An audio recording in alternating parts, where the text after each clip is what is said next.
Hi guys, Durrantula90's here again and welcome back to the channel. So for today's video I'm going to be doing my retro gaming Q&A.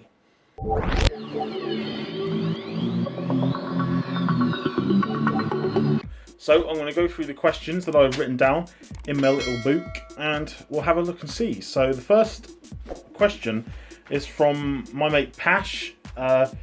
He's a very great guy, amazing guy. He's got such an amazing game collection. He's actually selling it now. He's got an eBay page that he's like selling all stuff, and he's got some really crazy stuff. I mean, we're talking like Xbox employee sunglasses. We're talking, you know, figures that are about £800 and stuff. It's crazy. But I'll try and leave a link in the description so you can go check it out if there's anything that interests you. I'm sure I'd appreciate it if you have a look. So his question is, if I had to pick one games world or universe to get transported to and live in, which one would I choose and why? First of all, Pash, thanks man, great question. It's really quite tough because, again, because I haven't, like, most of the games I own, I still haven't played, so it's very hard to kind of choose a universe from like all of the media that I own. But if I had to choose one, it's going to sound really corny and a bit of a like kind of cliche answer, but it'd probably be the Pokemon world. You know, as a kid, when I watch Pokemon, and you just all the times you saw him come across a new Pokemon, and you hear the Pokedex thing. Obviously, if you get transported into it and you kind of think to yourself, you know these Pokemon, you still want to hear that voice explain the Pokemon and just be like, oh, you can actually catch it. And, you know, just get to do all these different things and explore different worlds, you know, different places, and it'd be crazy, but that's what I would do. Sounds a bit corny, but that's what I would do. So thanks, Pash, great question. Next question is from Nerdy Geezer, thank you my friend, and he says, what's my holy grail of gaming? Again, very tough in some ways to answer, but like if I had to choose one thing, it's definitely not going to be something hugely expensive, which is usually what people tend to choose, is something really expensive. But for me, my holy grail of gaming is something I don't actually own, and that is Power Rangers, the first Power Rangers game on the Super Nintendo, boxed complete. Sounds kind of a strange answer, but that was like the first game that really kind of resonated with me. You know, I was a massive Power Rangers fan anyway, but that game in general, like, I would love to play it again so much. Peter Retro Games HQ in Swindon does have an unboxed copy, and I've literally had to talk myself out of getting it so many times because, you know, I don't actually go for unboxed games, like, you know that, but for that, like, should I make an exception? Because, you know, I just can't find one. Like, some guy had a copy on eBay and it was about £60, and, you know, I would pay that for it. I would, but like the manual wasn't great and the box wasn't great, and it's just like, so I don't know if it was like one of those things where just pricing it too high maybe. But I don't know. But I mean, that's my holy grail of gaming, at least right now anyway. So thank you, Lee, for the question. Next question comes from Johnny Be Good, and he says, what do I do for work to fund my video game passion? Great question, thank you very much. So I work in education. I've worked in education for about 12 years now. I started off when I was 19. I was still, you know, quite a rowdy teenager.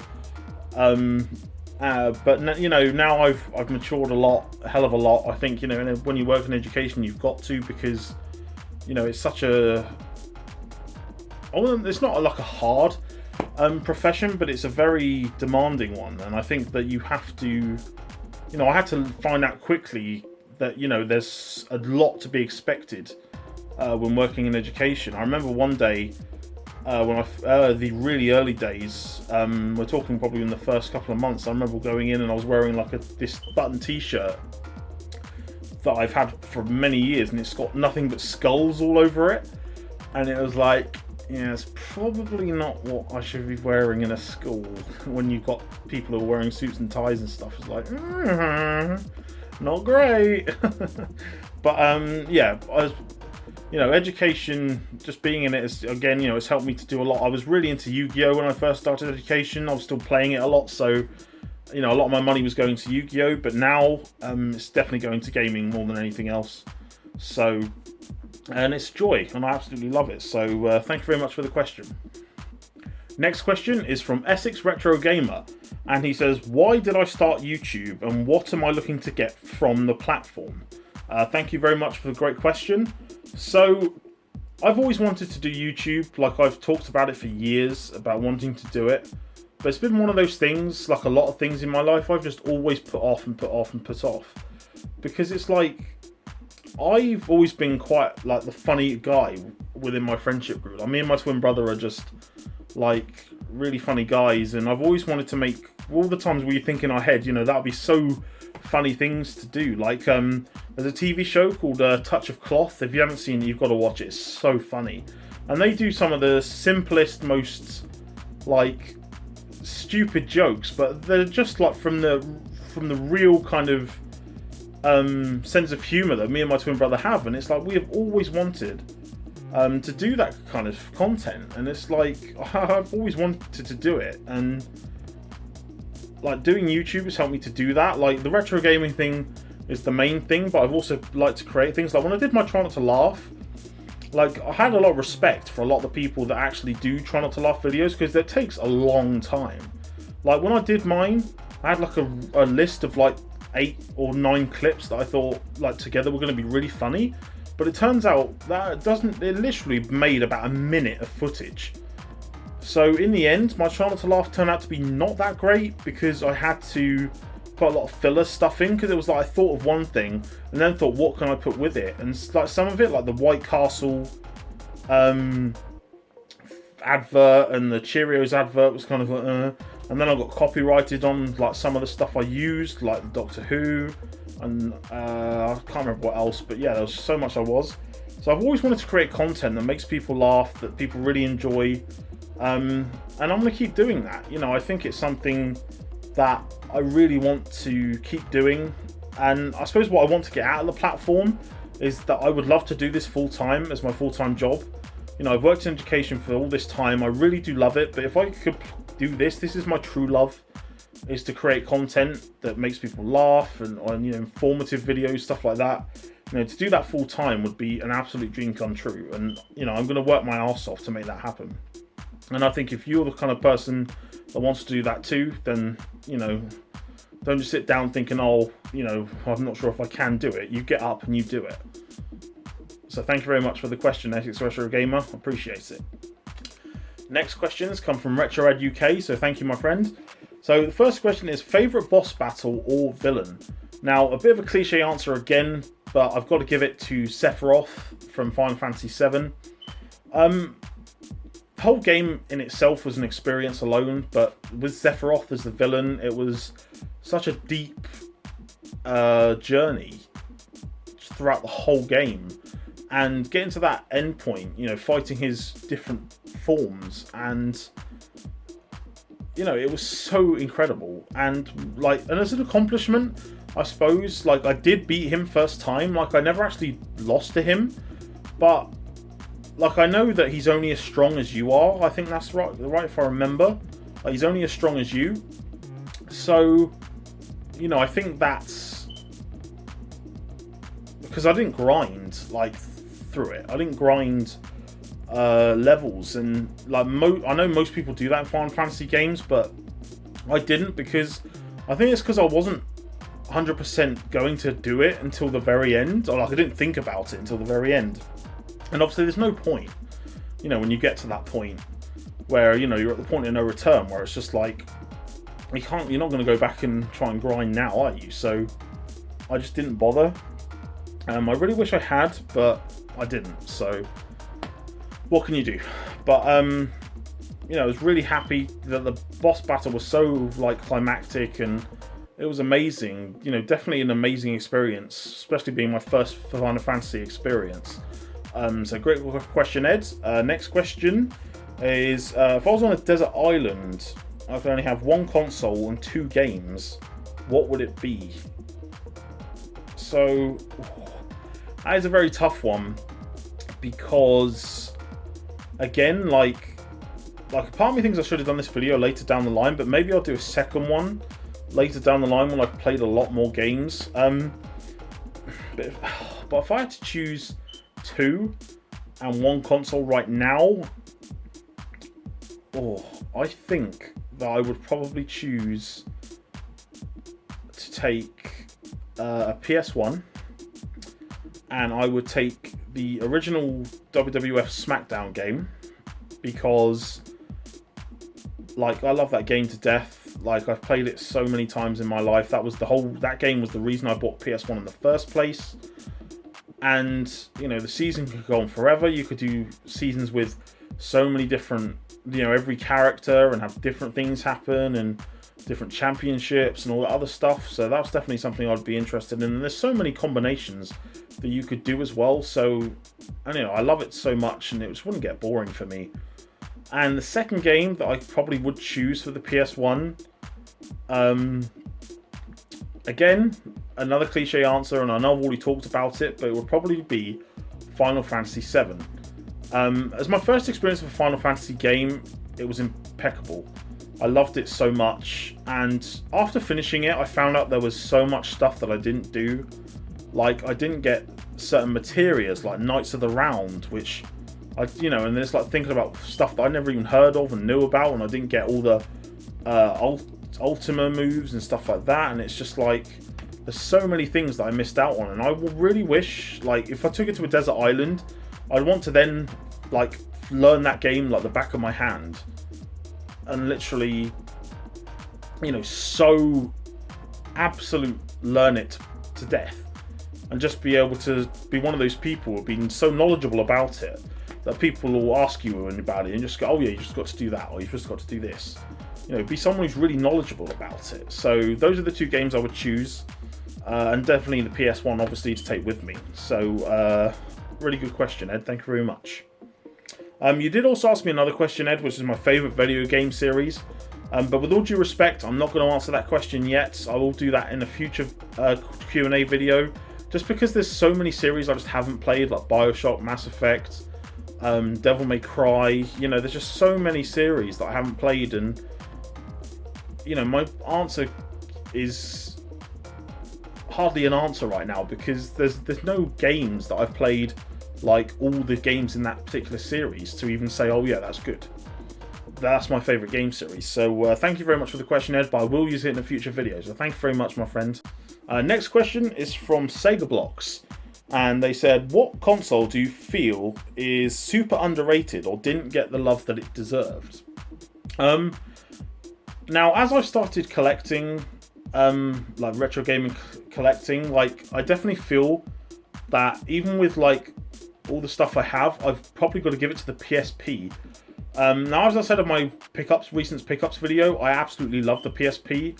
Like, I know I haven't owned a PSP, or I haven't actually played any of the games yet, I know that. But just picking up the games for it just feels so unique and so different, and that, you know, people really didn't show it the love it truly deserved, because there's so many banging games on it. Like, you know, some great Metal Gear Solid games on there, God of War games. And it's just like, so many people just weren't aware of just that kind of media on that system. Oh, excuse me, shake the camera. And, you know, it's just like, looking at my list of PSP games that I'm going to get, and the ones that I already have on my shelf, you know, I love it. And I just love how diverse it is. And that, again, you know, it's one of those systems where people just didn't show it too much love, because obviously it's like, you know, people complaining there's only like one thumbstick, so when it comes to like first person shooters it's a bit difficult and stuff like that. Like, I could have chosen other systems, but like, I don't know much about the Wii U, which is probably kind of makes a point with the question. Same with the PS Vita as well. But just for what I plan to get, etc., I've got to give it to the PSP. So thank you, Sega Blocks, for the question. Next question is from Exploring the World of Video Games and Blu-rays. Thank you, Danny Boy, for the question. And it says, what got me into Pokemon? Well, again, it's quite simple. You know, it was the trend at the time. You know, as a kid in the 90s, it was around all the time. I remember when the card game blew up in my school, it was like, I remember like, I got a free Staryu as my first ever Pokemon card, and then I just kept pushing through and trying to trade and stuff like that. And it was just a trend that obviously everyone was jumping on. And I remember getting, you know, for me and my twin brother's birthday that year, we both got Game Boy Color, and he got blue and I got red version. And that's probably one of my fondest gaming memories as a kid, getting that, because it was like, it's the only thing I wanted at the time, and I got it, and it was just like hours upon hours of just fun. You know, I really would have loved to seen my journey then, and remembering what I picked as my Pokemon and stuff like that as a kid. Like, I would have loved to have seen it, and try to remember what it was. But you know, it was a trend at the time, everyone was into it, and you know, but you can't beat the OG Pokemon, am I right? Thank you very much, Danny, for the question. Next question is from Pompey Games Room, and his question is, I'm in Blockbuster in the 90s to rent 2 games for the weekend. What are they, and why are you renting them? Now, this is a very interesting question, because off the top of my head, brace yourself, off the top of my head, I don't think I ever rented anything from Blockbuster.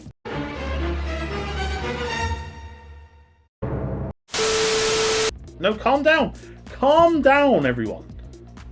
I mean it. Like, I just don't ever remember doing it. Like, I don't think I ever did. Like, I will double check, and I will, you know, mention something about it in a later video, but I don't honestly remember doing it as a kid. But, you know, I remember going in there and buying stuff. I remember buying pre-owned DVDs. Like, I remember when I first got into Supernatural, TV show, I remember going into Blockbuster and I bought the first 4 seasons, and the 4th season had only just come out as well at the time. But that was like one of the last purchases I ever made in Blockbuster. But yeah, to answer your question, like, if I had to pick to rent 2 games for the weekend, what are they and why am I renting them?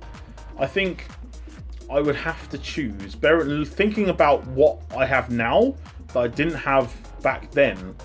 I think number 1, I would have to choose probably the first Resident Evil, because although I probably wouldn't have got it because of the age rating, like, me personally, I would have loved to have got that, because again, it was one of those games that I played the tiniest bit of, but just never really progressed in it at all. And I would have loved to have played it as a kid and really kind of got to grips with it. And I understand, again, I know what it's, you know, oh, I'm a kid and yet I want to play Resident Evil, zombies and all this other stuff. But no, I mean, that's the point there. Like, looking back at what I have now, that's what I would get. And the second game is probably going to be, I would choose Tekken 3. Because, like, I did get Tekken 3 eventually when I was a kid, but, like, not for a while. So, like, I would have happily got Tekken 3. I mean, Tekken 3 is one of everyone's favourite Tekken. So I really would have chose that. But, you know, I just, in general, like, I just can't think of any other ones that I would choose necessarily off the top of my head. Again, maybe this is a question I'll go back to in a later Q&A video. But, like, in general, those are the 2 games I would probably pick now, thinking about it. Just because, again, like, the amount of fun I can have playing Tekken 3 with friends and stuff like that, and plus I can probably continually rent it until I owned it. So, but then for that money, you could just buy it anyway. So, you know. But yeah, thank you very much. Who asked the question again? Oh yeah, Pompey's Game Room. Sorry, mate. And the last questions are from Yorkshireman66. Thank you, Mark. So, the first question is, when did my gaming journey begin? Now, if we're talking, like, when I started doing the retro thing properly, it was in the middle of 2018, when I bought a PS1 again, and I started buying stuff like Crash Bandicoot, Metal Gear Solid, and I really got into it, and so I kept some of the games, and then I kind of went back to the original Xbox that year for Christmas, and then I also bought all like the Gen 1, Gen 2, and Gen 3 Pokemon games again, and the handhelds for them. But if we're talking the actual... never mind on that one. So next question is, when did I buy my first console? Now, I think I bought, like the one I actually bought for myself was probably back when I bought my first Xbox 360, I think. It may have been that, or it may have been a Game Boy Advance. I'm not 100% sure which one it was. But my first 360 I remember buying with my own money because I remember how excited I was. I think I actually bought it from a Blockbuster. I swear I did. I think I must have bought one from a Blockbuster. I think it was, because I think it was the Blockbuster in Lower Early. If you're around this area, you probably know where I'm talking about. But I swear it was from there, because I remember buying Battle for Middle-earth 2, 99 Nights. Can't think of anything else game-wise, but I think that's remember what I bought. But I think I can't remember if it was that or if it was after. No. It was definitely the 360 first. It was definitely the 360 first, because the day that I bought the Game Boy Advance was the day I also bought Lord of the Rings Conquest, which was actually the first time I ever bought a brand new game, and that was Lord of the Rings Conquest on 360. So yeah, it was definitely the Xbox 360 first. And your last game is first game I played on my console. So if we're talking like the first game I ever played on my first console that was mine, it would probably be Pokemon Red on the Game Boy Color, because we had a Mega Drive and we had a Super Nintendo. Well, no, we had a Mega Drive, which was a family one, and then the Super Nintendo was mine because I did sell it as mine, but like the Game Boy Color was probably the first one that was actually mine. Although now I think about it, it might have been the Super Nintendo. I don't know. But either way, if it was the Super Nintendo, then it was probably the Power Rangers game that I mentioned earlier on in the video. Or if it was the Pokemon, if it was the Game Boy Color, then it's Pokemon Red. Yeah, great questions, Mark. Thank you very much. There is actually a more in-depth into my gaming origins, which is another video that I made on my channel. So I'll leave it at the end of my video for you guys to go and check out, or you can just scroll onto my video, scroll on through my channel, and you'll find it. But that's it for my questions. Thank you very much to everyone who answered questions. Asked me questions, excuse me. I will be doing another Q&A video in the future once I've played a lot more games, because I feel like it's necessary, really, because I did this because I really wanted to do the Q&A video, but at the same time I realised that I'm a bit handicapped because, again, there's like so much I haven't played, so it's a bit hard to go, what's your favourite video game series when you've got some of the most amazing series, and you've only played like the first game, like Metal Gear Solid, you've only played the first game, and obviously there's 5 games, and Resident Evil, when you're on 8, and then you've got all the spin-offs and stuff like that. So it's hard to kind of come up with those, but at the same time, it is what it is. So thank you very much for watching, guys. Really do appreciate it. Thank you everyone who gave me the questions. Make sure you hit that like button, subscribe down below with notifications turned on for my latest videos. Thank you very much for watching and subscribing. Enjoy the rest of your day, whatever it is you're doing. And until the next time, the next video, take care of yourselves.